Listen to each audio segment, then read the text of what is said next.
सबसे पहले स्टडी करते समय हमें सबसे पहले जो चीज समझना है वो है कि heart is comprises of 4 chambers. 4 chambers. Heart is comprises of 4 chambers.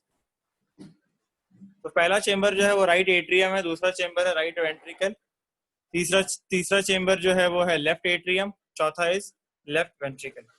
ये बात क्लियर है? समझो ये चीज।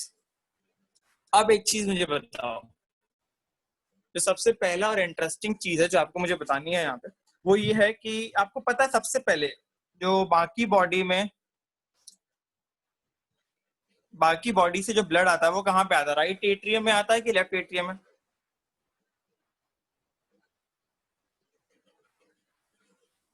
बोलिए। हाँ एग्जैक्टली, राइट एट्रियम में आता है। यही चीज मैं बता रहा था और आपको समझ में आ गया। नेक्स्ट एक चीज देखिए यहाँ पे, सबसे पहला राइट एट्रियम में आता है। राइट एट्रियम से ब्लड कहाँ जाता है? आप लोग बताते जाइएगा बस। राइट एट्रियम से ब्लड कहाँ जाता है? राइट एट्रियम से ब्लड कहाँ जाता है? राइट वेंट्रिकल में। दूसरा चीज, नेक्स्ट चीज जो इंपॉर्टेंट है, अगला टॉपिक ये है, ये हम देखते हैं यहाँ पे। सबसे पहले हमने ये देखा कि आपको पता चल गया यहाँ पे कि राइट एट्रियम से ब्लड गया राइट वेंट्रिकल में। इसके बाद ब्लड कहाँ जा रहा है?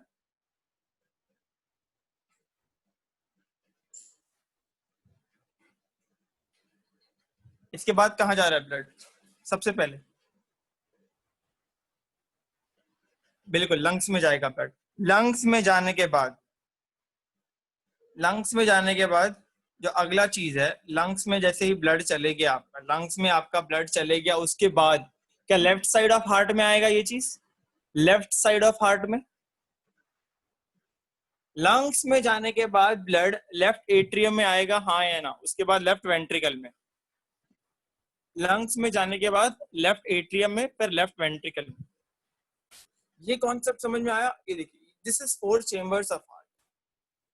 तो एक बार राइट हार्ट में ब्लड आया, उसके बाद लंग्स में गया, फिर दोबारा हार्ट में आया। यानी आपको नहीं लग रहा है ब्लड हार्ट में 2 बार ट्रैवल कर रहा है? आपको नहीं लग रहा ब्लड हार्ट में 2 बार ट्रैवल कर रहा है? ये चीज लग रहा है कि नहीं? ब्लड हार्ट में 2 बार ट्रैवल हो रहा है ब्लड का हार्ट में। Is that clear? ये चीज समझ में आ रहा है आपको? तो क्या मैं कह सकता हूँ हार्ट में, हमारे बॉडी में डबल सर्कुलेशन हो रहा है? क्या मैं ये चीज कह सकता हूँ डबल सर्कुलेशन हो रहा है, हाँ या ना? बिल्कुल डबल सर्कुलेशन हो रहा है। और इसी चीज को, इसी फिनोमिना को हम कहते हैं डबल सर्कुलेशन। तो ह्यूमन बॉडी में डबल सर्कुलेशन हमें देखने मिलता है। ये टॉपिक बहुत जरूरी है समझना। 4 chambers, human body is heart is comprises of 4 chambers. 4 chambers में सबसे पहला चीज right atrium, right ventricle, left atrium, left ventricle. और ये हार्ट में एक बार ब्लड आया, फिर लंग्स में गया, फिर लेफ्ट एट्रियम, लेफ्ट साइड में आया। तो यानी कि 2 बार हो रहा है ट्रैवल, और 2 बार ट्रैवल होने को ही हम कहते हैं double circulation. Blood passes twice. Okay, ये चीज क्लियर है? ओके, नेक्स्ट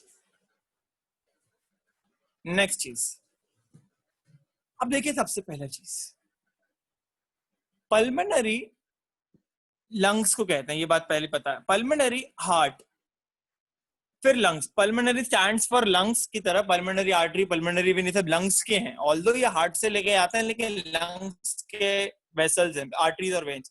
तो पल्मोनरी आर्टरी हार्ट से लेके गया ब्लड को लंग्स में। और सिस्टमिक यानी क्या होता है? सिस्टमिक यानी हार्ट से बॉडी टिश्यूज में। आर्टरीज हो गया यानी सिस्टमिक, हार्ट के रिलेटेड अगर आर्टरीज हो गए तो हम कहते हैं सिस्टमिक, और पल्मोनरी यानी लंग्स। तो यहाँ पे सिस्टमिक सर्कुलेशन हो रहा है, यानी हार्ट से पूरे बॉडी टिश्यू में जा रहा है। इस तरह के सर्कुलेशन को सिस्टमिक सर्कुलेशन कहते हैं। और हार्ट से लंग्स में जा रहा है, इस तरह के सर्कुलेशन को पल्मोनरी सर्कुलेशन कहते हैं। यही है डिफरेंस बेसिकली सिस्टमिक और पल्मोनरी का, कि अगर हार्ट से पूरे बॉडी टिश्यूज में जा रहा है तो हम कहते हैं सिस्टमिक सर्कुलेशन, और अगर हार्ट से लंग्स में जा रहा है तो इसे हम कहते हैं pulmonary circulation. Is that clear? ये बात समझ में आई आपको? बताइए, ये बात समझ में आई क्या? क्लियर हुई ये बात?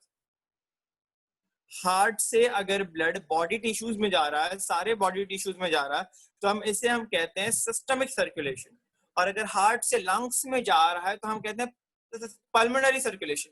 यानी पल्मोनरी प्लस सिस्टमिक दोनों सर्कुलेशन हो रहा है हमारे हार्ट के through. Pulmonary plus systemic both the circulation takes place when blood enters into heart. ये बात क्लियर है? दोनों सर्कुलेशन हो रहा है। डाउट है यहां तक किसी को भी?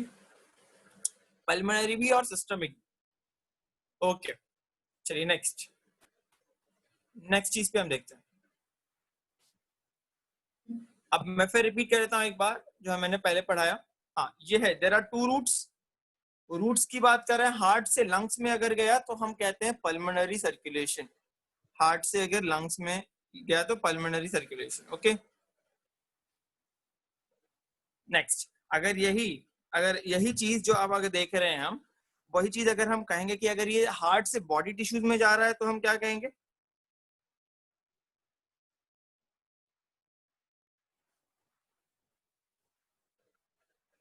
बॉडी टिश्यूज में आ रहा है तो हम सिस्टमिक सर्कुलेशन कहेंगे। एग्जैक्टली यही चीज आपको समझनी होगी। और ये चीज क्लियर है अभी सभी को? ये चीज क्लियर है? डाउट है यहाँ पे? What is difference between pulmonary and systemic circulation? अगर मैं पल्मोनरी सर्कुलेशन पूछूंगा तो pulmonary circulation is related to heart to lungs और हार्ट टू बॉडी टिश्यू। मतलब क्या होगा आंसर? हार्ट टू लंग्स और heart to body tissues. Pulmonary circulation A1 exactly, heart to lungs exactly.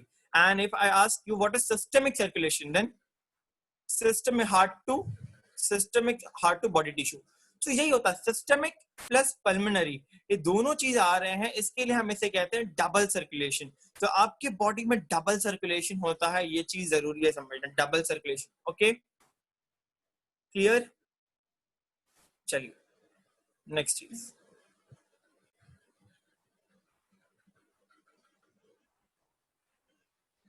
pulmonary circulation, the course of blood from right ventricle to the left atrium heart through lungs।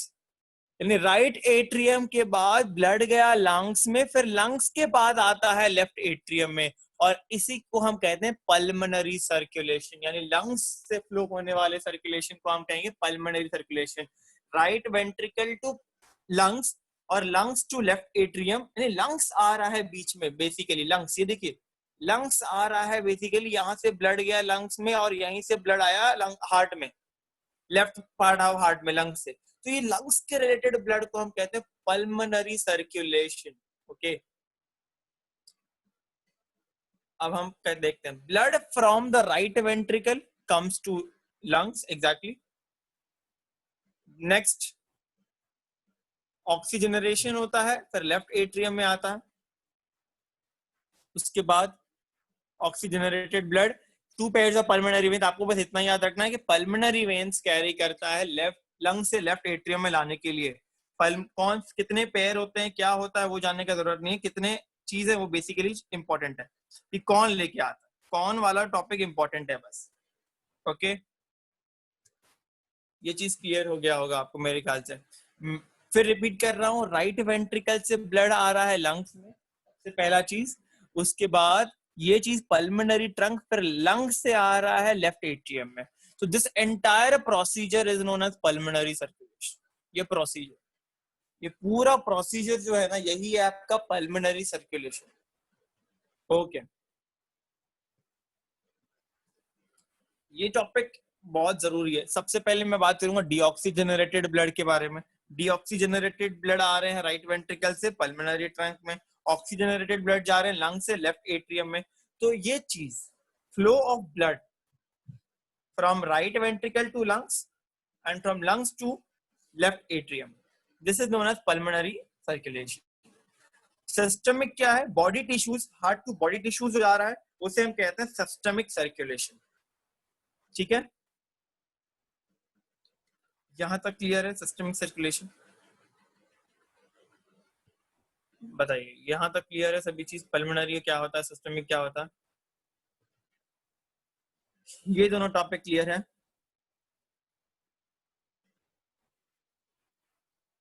Doubt है अभी किसी को भी, एक भी person का कहीं भी?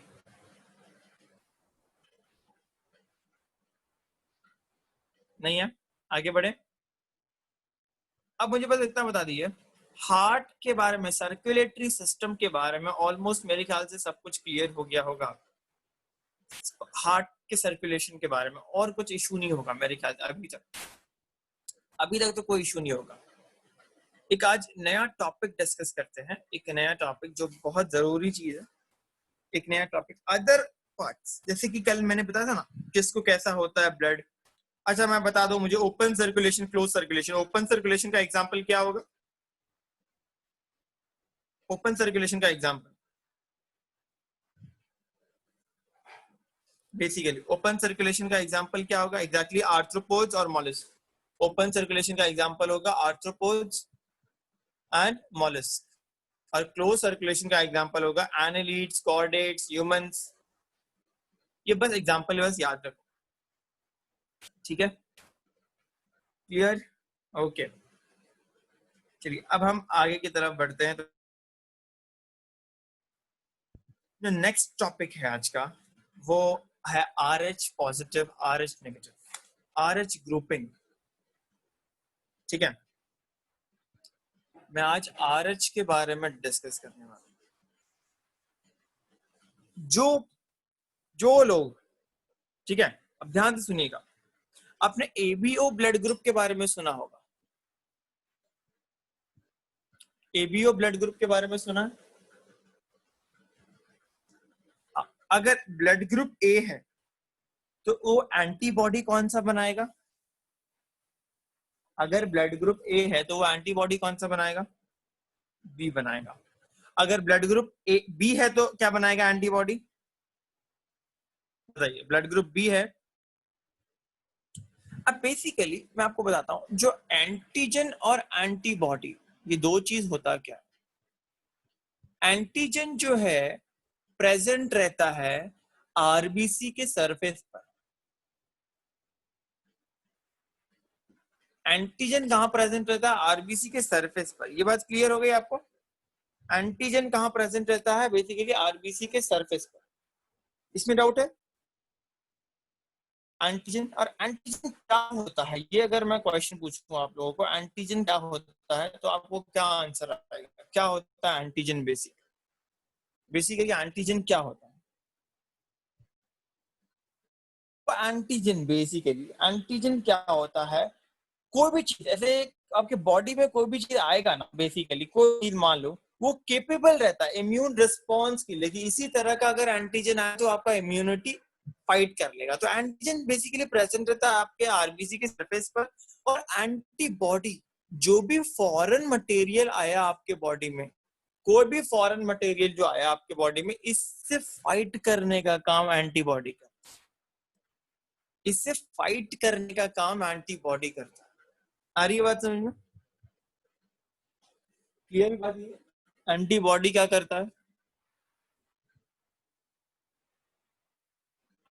एंटीजन और एंटीबॉडी में डिफरेंस आई है, बस इतना सही है डिफरेंस। एंटीजन क्या करता है? बेसिकली एंटीजन प्रेजेंट रहता है आपके आरबीसी के सरफेस पर, और एंटीबॉडी प्रेजेंट रहता है आपके प्लाज्मा में। एंटीबॉडी प्रेजेंट रहता है आपके प्लाज्मा में। ये दो चीज नोट डाउन कर लीजिए, एंटीजन कहाँ प्रेजेंट रहता है और एंटीबॉडी कहाँ प्रेजेंट रहता है। ये दो चीज बस नोट डाउन करना जरूरी है, दोनों चीज जरूरी है कि आपका एंटीजन कहाँ प्रेजेंट रहता है, एंटीबॉडी कहाँ प्रेजेंट रहता है। ये दोनों चीज इंपॉर्टेंट है। Okay, done. नेक्स्ट नेक्स्ट चीज की हम बात करते हैं, work of antigen. Basically antigen का सिर्फ इतना ही काम होता है, एंटीजन का सिर्फ इतना ही काम होता है, आपके बॉडी में मान लो कोई भी चीज जी, उसके अलग अगर रहेगा तो वो एंटीबॉडी डिजीज कॉज करता है, एंटीबॉडी लड़ सकता है उससे, ठीक है, एंटीबॉडी उससे लड़ सकता है। और एंटीजन वो होते हैं जो आपके आरबीसी में प्रेजेंट रहते हैं। आपको बेसिकली अगर दूसरे तरह के एंटीजन आ गए, दूसरे बॉडी के मटेरियल आ गए, तो वो आपके बॉडी को अफेक्ट कर सकता है बहुत तरह से। बस इससे ज्यादा आपको समझना नहीं है, बस इतना डाउट क्लियर कर लो कि एंटीजन जो रहता है आरबीसी के सरफेस प्रेजेंट रहता है, एंटीबॉडी सरफेस प्लाज्मा में प्रेजेंट रहता है, ठीक है, ये चीज जान। ओके, तो हम सबसे पहले बात करते हैं कि कुछ कुछ, अगर मान लो, सिंपल सा चीज मैं बता रहा हूँ, RH क्या होता है? RH बेसिकली ये RH वर्ड्स आया है रीसस मंकी से। Rhesus monkeys. अब बेसिकली क्या होता है? बेसिकली सबसे पहली बात, जिसके पास, सुनो, अब बेसिकली क्या होता है, जिसके पास ये RH फैक्टर रहता है ना, ये फैक्टर बेसिकली ये अगर रहता है तो वो होता है RH पॉजिटिव, यानी RH है उसके पास, ये एंटीजन है उसके पास, वो हो गए RH पॉजिटिव। और ये एंटीजन नहीं है उनके पास, यानी वो हो गए RH नेगेटिव। अगर है तो वो RH पॉजिटिव, अगर नहीं है तो वो RH नेगेटिव। ठीक है? अगर, ठीक है, अब सुनो ध्यान से, RH नेगेटिव वाले, RH नेगेटिव वाले अगर RH पॉजिटिव के पास एक्सपोज हो गए, इसके पास कुछ नहीं है, ये RH वाले के पास कुछ भी नहीं है, नेगेटिव वाले के पास कुछ भी नहीं है, ताकि वो एंटीबॉडी बना पाए, उसके अगेंस्ट लड़ सके। और एक होता है RH पॉजिटिव, इसके पास है, वो एंटीजन प्रेजेंट है कि इसके अगेंस्ट अगर आया तो ये लड़ जाएगा। तो मान लो ये वाला, अगर ये नेगेटिव वाला अगर पॉजिटिव वाले, इसके पास वो चीज है, मान लो ये है एक RH पॉजिटिव, ये है RH नेगेटिव है ये, और ये है RH पॉजिटिव। RH पॉजिटिव के पास ये RH फैक्टर है, ये RH फैक्टर है, ओके। तो ये नेगेटिव वाले के पास अगर ये पॉजिटिव वाला आ जाए तो इसको नहीं लगेगा कि कुछ फॉरेन मटेरियल आया हमारे पास, नेगेटिव वाले के पास। नेगेटिव वाले के पास ऐसा नहीं लगेगा कि ये कुछ फॉरेन मटेरियल आए हैं, जो हमारे जैसे नहीं है वो आए हैं हमारे पास, और उसके पास कुछ ऐसे मटेरियल्स प्रेजेंट है, पॉजिटिव वाले RH positive RH factor present है, जो हमारे बॉडी में नहीं है। क्या उसको लगेगा कि नहीं लगेगा? जी हाँ, बिल्कुल लगेगा। तो ये इसके लड़ेगा, एंटीबॉडी बनाएगा, एंटीबॉडी बनाएगा इसके अगेंस्ट। ये वाला ए वाला बी वाले के अगेंस्ट एंटीबॉडी बनाएगा, क्योंकि देख रहा है कि इसके पास बहुत सारे अलग अलग चीजें हैं जो मेरे पास नहीं है, तो मुझे इसके अगेंस्ट लड़ना है। तो ये फैक्टर हो। दूसरा फैक्टर ऐसा होता है, ये पॉजिटिव वाला है, ये नेगेटिव वाला है। ये नेगेटिव वाला अगर पॉजिटिव वाले के पास आया, इसके पास तो कुछ है ही नहीं, कोई फैक्टर ही नहीं है जो इसके बॉडी में आके इससे फाइट करेगा। तो ऐसा सब चीजों में बताइए, क्या कुछ प्रॉब्लम देखने मिलेगा हमें, कुछ इशू देखने मिलेगा? इसको लगेगा कि इसके पास तो कुछ है ही नहीं, ये ऐसे ही आया है मेरे पास, बस एक्सपोज हो गया, तो और कुछ लगेगा? यानी ए वाला बी वाले के खिलाफ एंटीबॉडी बनाएगा, ए वाला अब बी वाले के अगेंस्ट एंटीबॉडी बनाएगा कि कोई जरूरत है उसको बनाने की?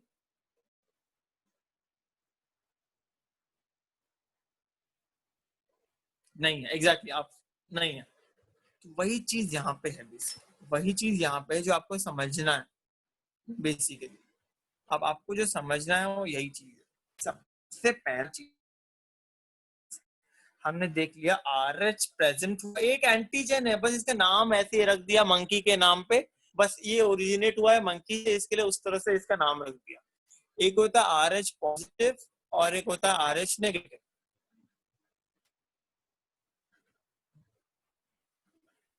ठीक है?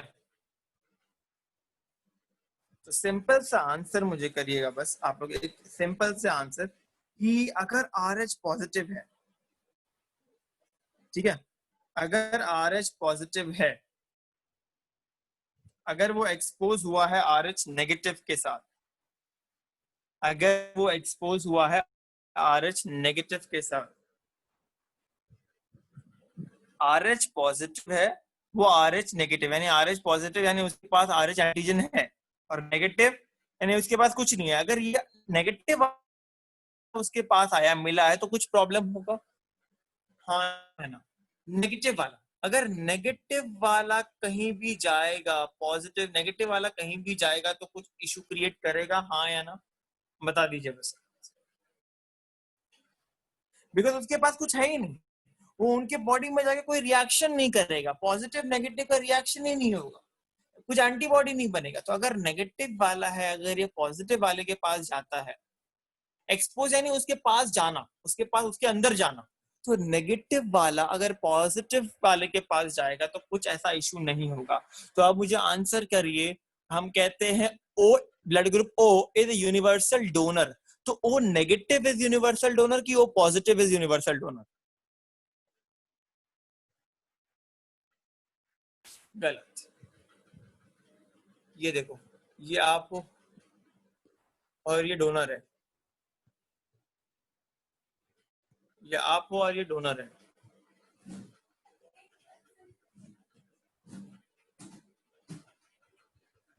ये आप हो और ये डोनर है। ओके, ये क्लियर हो गया।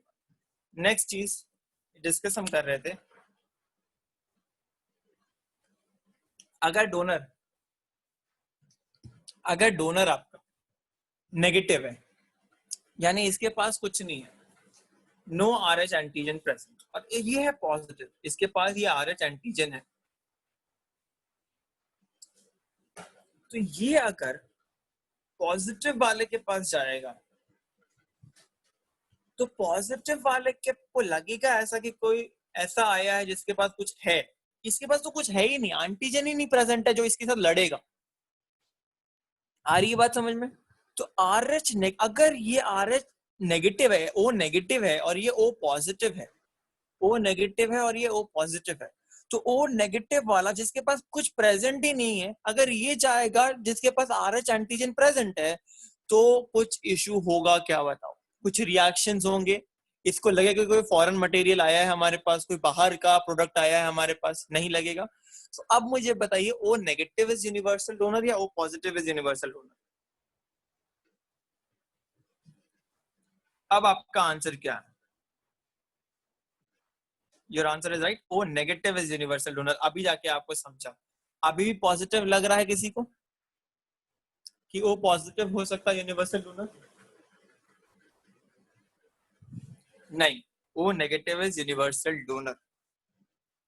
Is that clear? आप बताइए, मैं बहुत सिंपल वे में, बहुत इजी वे में बताया हूँ आप लोग को। अब कोई डाउट है? क्लियर हुई बात कि नहीं? क्लियर हुई बात?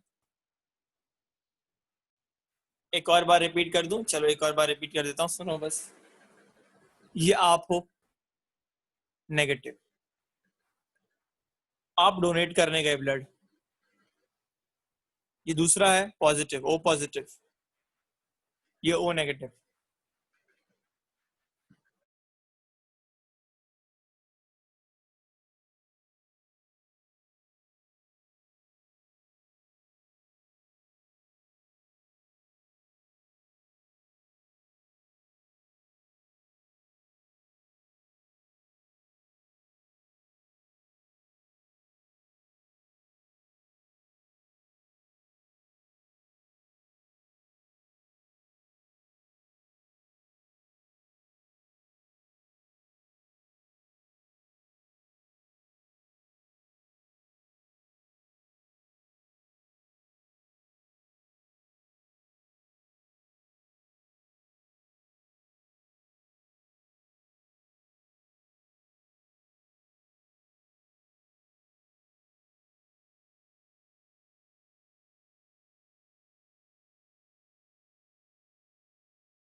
आवाज आ रही है अभी? क्लियर है आवाज? हाँ, ओके। अब देखिए ध्यान से जो मैं बता रहा हूँ, ये आप हो वो है नेगेटिव, ये और डोनेट कर रहे हो आप ब्लड, और ये दूसरा है वो है पॉजिटिव, दूसरा है वो है पॉजिटिव। अब ये नेगेटिव वाला अगर पॉजिटिव वाले के पास जा रहा है, पॉजिटिव वाले को कुछ लगेगा ऐसा कि मेरे जैसा कोई, ऐसा कोई आया है जिसे कुछ अलग चीज है या फिर कुछ भी नहीं है, इसके पास तो कुछ भी नहीं है। जिसके पास कुछ भी नहीं है वो अगर किसी के बॉडी में जाएगा तो वो लड़ ही नहीं पाएगा, कुछ अफेक्ट ही नहीं कर पाएगा, है कि नहीं? ये लॉजिक है, कॉमन सेंस है ये। जिसके पास कुछ भी नहीं है ये अगर दूसरे के पास जाएगा तो कुछ कर ही नहीं पाएगा। लेकिन अगर इसका वाइस वर्सा हुआ, आप हो डोनर पॉजिटिव और ये है नेगेटिव, इसके पास कुछ भी नहीं है, इसके पास RH है, तो ये जब जाएगा तो इस बंदे को लगेगा कि कोई फॉरेन बॉडी आ रहा है तो ये लड़ना चाहेगा, भड़काना चाहेगा, तो ये इसके अगेंस्ट एंटीबॉडी बनाएगा। तो क्या O positive is universal donor? क्या O positive is universal donor? Yes और नो? तो अब से आप क्या कहोगे, ओ नेगेटिव है यूनिवर्सल डोनर या ओ पॉजिटिव है? तो आपका आंसर होना चाहिए ओ पॉजिटिव कि ओ नेगेटिव। बताओ, ओ नेगेटिव, एग्जैक्टली यही मैं सुनना चाह रहा था, O negative is universal donor, ये चीज आपको क्लियर होनी चाहिए। अब मान लो एक और चीज हम देखते हैं, एक और चीज आपका, अब किसी दूसरा स्टूडेंट का नाम लेते हैं, इसका ब्लड ग्रुप है AB पॉजिटिव, AB पॉजिटिव, और मेरे को आप डोनेट कर रहे हो ब्लड, आप डोनर हो, आप मेरे को डोनेट कर रहे हो, मैं हूं AB नेगेटिव, AB नेगेटिव, इसके पास है बहुत सारा, ठीक है? तो मान लीजिए ये AB के जगह कुछ भी हो सकता है, because AB is universal receiver, मैंने बस समझने के लिए लिया है, नेगेटिव पॉजिटिव समझ। ये AB नेगेटिव है, अगर ये पॉजिटिव वाला मेरे पास आया तो क्या मैं एक्सेप्ट कर पाऊंगा क्या? बताओ, पॉजिटिव वाला आया मेरे पास तो मैं एक्सेप्ट कर पाऊंगा, ट्रू या फॉल्स? नहीं कर पाऊंगा। लेकिन अगर ये नेगेटिव वाला मेरे पास आया तो मैं एक्सेप्ट कर पाऊंगा? बिल्कुल। तो आप मुझे बताइए, AB positive is universal receiver या AB negative is universal receiver? AB positive is universal receiver और AB negative is universal receiver. Nizam Khan, आप भी अभी भी बोल रहे हो नेगेटिव, हाउ नेगेटिव? नहीं समझा है आपको, डाउट है? How negative? AB positive is universal receiver and O negative is universal donor. ये बात क्लियर होनी चाहिए आपको माइंड में 100%। डन? हाँ, के बाद क्लियर है? अभी क्लियर है? ओके। नेक्स्ट चीज ये है RH फैक्टर्स के बारे में बेसिकली डिस्कशन, ये होता है RH। ओके, चलो अब हम डिस्कस करते हैं एक पेरेंट के बारे में, एक पेरेंट के बारे में। अभी हम पेरेंट के बारे में बात करते हैं, अभी भी आप समझोगे तो समझ जाएगा, रिपीट करने की जरूरत भी नहीं पड़ेगी आफ्टर 10 मिनट्स, अभी आप समझ जाओगे। ये है मदर, ये है फादर, ठीक है? अब ध्यान से सुनना, अभी ये जो पर्सन A है ये पर्सन B है, दोनों ने मैरी किया, बेसिकली दोनों ने मैरी किया। सबसे पहली चीज, सबसे पहला चीज ध्यान से समझना, अगर अगर आपका जो पेरेंट है, सबसे पहली बात आपको ये पता है कि जब आप रहते हो, अब यूट्रस में चाइल्ड रहता है मदर के यूट्रस में, तो ऐसे कंडीशन में आपको शायद 10th स्टैंडर्ड में ये बात पता होगी कि यूट्रस में जब चाइल्ड रहता है फॉर 9 मंथ्स, क्या सप्लाई करता है उसको फूड?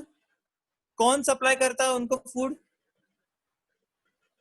ये बात शायद पता होनी चाहिए आप लोगों को, अगर थोड़ा बहुत नॉलेज है तो।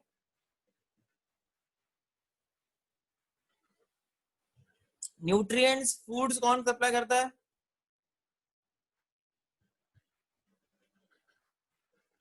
Umbilical cord, exactly umbilical cord. और प्लासेंटा का काम क्या होता है? प्लासेंटा का काम क्या होता है? Function of placenta in mother, placenta का काम क्या होता है ये मुझे आप लोग बताओ। Food supply, exactly. प्लासेंटा का काम होता है फूड सप्लाई, बहुत बढ़िया। डिफेंस करना, फूड सप्लाई, एंटीबॉडीज को देना, अगर कुछ भी चीज है ना तो वो एंटीबॉडीज देते रहता है प्लासेंटा के बारे में, ये चीज याद रखना। प्लासेंटा फूड सप्लाई करता है। ओके, क्लियर हुई ये बात? अब अम्बिलिकल कॉर्ड तो आपको जैसे कि ऑक्सीजनेटेड ब्लड और डीऑक्सीजनेटेड ब्लड को इधर उधर करता है, वो निकाल के रखता है। आपको याद रखना कि प्लासेंटा डेवलप होता है प्रेगनेंसी के दौरान पे, और ये चीज न्यूट्रिएंट्स प्रोवाइड करता है। वेस्ट प्रोडक्ट जो रहते हैं बेबीज में, वो यूरिनेट करते हैं ना, हम लोग नॉर्मल लाइफ में यूरिनेट करते हैं तो हम वेस्ट प्रोडक्ट निकालते हैं, एक्सक्रीट करते हैं। तो जब बेबी यूट्रस में रहता है, ऐसे कंडीशन में प्लासेंटा ये सब काम करता है। आई बात समझ में? एंटीबॉडीज वगैरह चीजों को सप्लाई करना, अलग अलग चीजों को सप्लाई करना, ये सब काम किसका रहता है? प्लासेंटा का रहता है। Is that clear? Is that clear?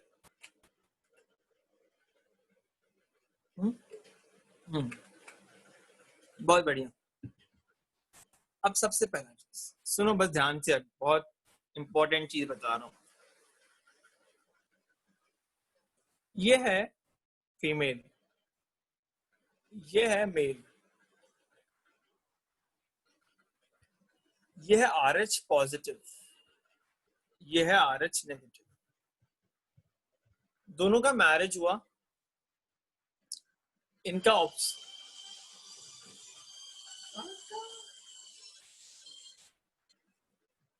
ये इनका मैरिज हुआ, इनका ऑफस्प्रिंग, ऑफस्प्रिंग जो नेक्स्ट जनरेशन होगा, इनका ऑफस्प्रिंग। तो ये ऑफस्प्रिंग अगर RH पॉजिटिव है, ये RH पॉजिटिव, ये किसके यूट्रस में? मदर के यूट्रस में है ऑफस्प्रिंग। ये फीमेल है, फीमेल है।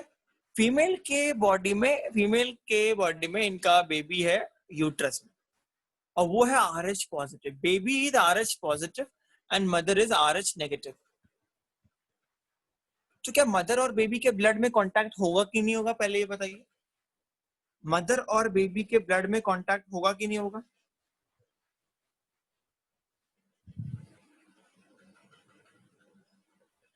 होगा, लेकिन कब होगा? कब होगा बताओ? फर्स्ट प्रेगनेंसी में होगा या सक्सेसिव प्रेगनेंसी में होगा? आपको ये समझ में आ रहा है सक्सेसिव मतलब क्या होगा? अब मैं बता रहा हूँ, जो फर्स्ट प्रेगनेंसी रहता है ना, उसमें प्लासेंटा में और जो मदर, जो फर्स्ट प्रेगनेंसी होता है उसमें कुछ नहीं होता बेसिकली। मैं आपको एक चीज बताता हूँ, अगर ये मदर है RH नेगेटिव और अगर फीटस है RH पॉजिटिव, तो क्या मदर इसके अगेंस्ट एंटीबॉडी बनाएगी कि नहीं बनाएगी? बनाएगी कि नहीं बनाएगी? पहले आप आंसर करिए, नॉर्मल सा क्वेश्चन पूछ रहा हूं मैं। इसके अगेंस्ट एंटीबॉडी बनाएगी कि नहीं बनाएगी? हाँ या ना?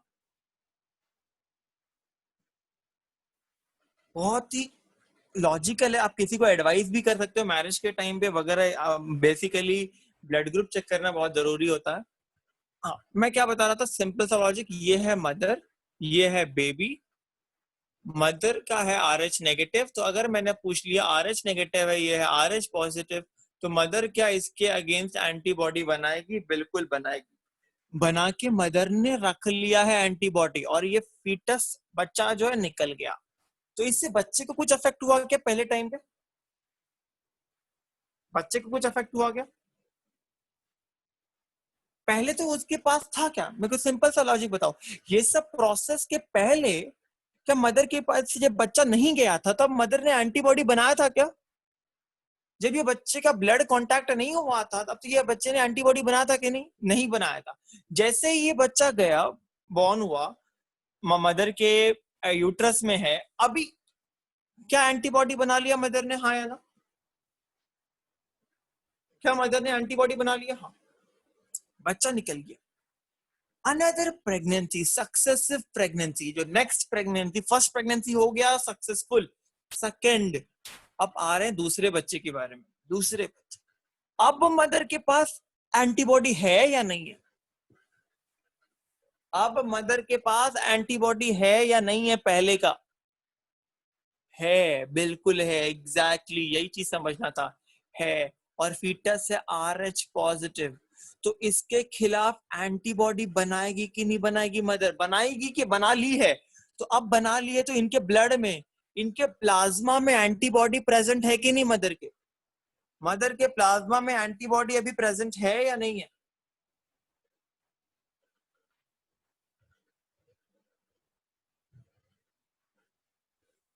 बिल्कुल, यही चीज समझ में आनी चाहिए आपको, यही चीज समझ में आनी चाहिए। अभी है इनके पास एंटीबॉडी, एंटीबॉडी है। तो अगर ये एंटीबॉडी अभी प्रेजेंट है तो क्या बच्चों को हार्म हो सकता है सेकेंड प्रेगनेंसी के दौरान? क्या बच्चा आपका हार्म हो सकता है? बिल्कुल हो सकता है। यही चीज मुझे बतानी थी आप लोगों की, अब जो है फीटस अफेक्ट हो सकता है, फीटस आपका अफेक्ट हो सकता है। फीटस को कौन कौन से डिजीज होंगे ये मैं कल आपको पूरे डिटेल में बताऊंगा, समझे? अभी समझे? अभी क्लियर है? ओके, चलिए आज का लेक्चर हम वाइंड अप करते हैं। हाँ, बेसिकली अब मैं एक्स्ट्रा आरएच के बारे में आज डिस्कस नहीं करूंगा। नेक्स्ट लेक्चर में मैं आरएच के बारे में और डिस्कस करूँ, क्या क्या इश्यूज होते हैं आरएच के बारे में, क्या क्या क्रिएट हो सकते हैं प्रॉब्लम्स, वो सब चीज़ों के बारे में हम डिस्कस करेंगे। और किसी को कुछ डाउट है? समराइज कर दूं? हाँ, समराइज कर देता हूँ मैं आज का लेक्चर। बेसिकली आज के लेक्चर में सिर्फ इतना मैंने बताया था कि आपका हार्ट के बारे में, हार्ट के बारे में बेसिकली कितने सर्कुलेशंस होते हैं, कौन कौन से सर्कुलेशंस। बेसिकली मैंने बताया दो सर्कुलेशंस होते हैं, पल्मोनरी और सिस्टमिक।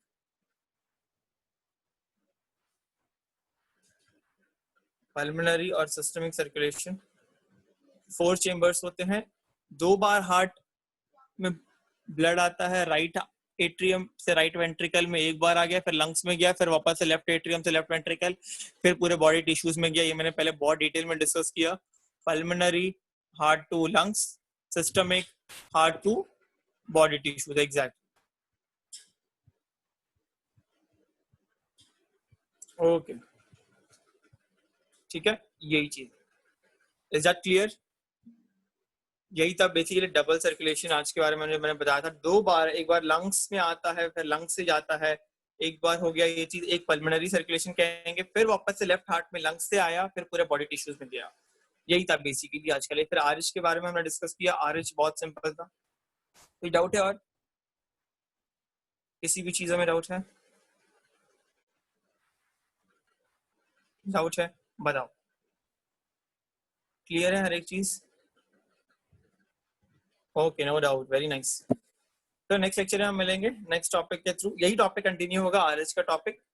नेक्स्ट लेक्चर में अच्छे से आरएच भी कंप्लीट करेंगे और एक टॉपिक क्लियर कर लेंगे, फिर धीरे धीरे ये चैप्टर भी कंप्लीट हो जाएगा। Okay, all the best, take care.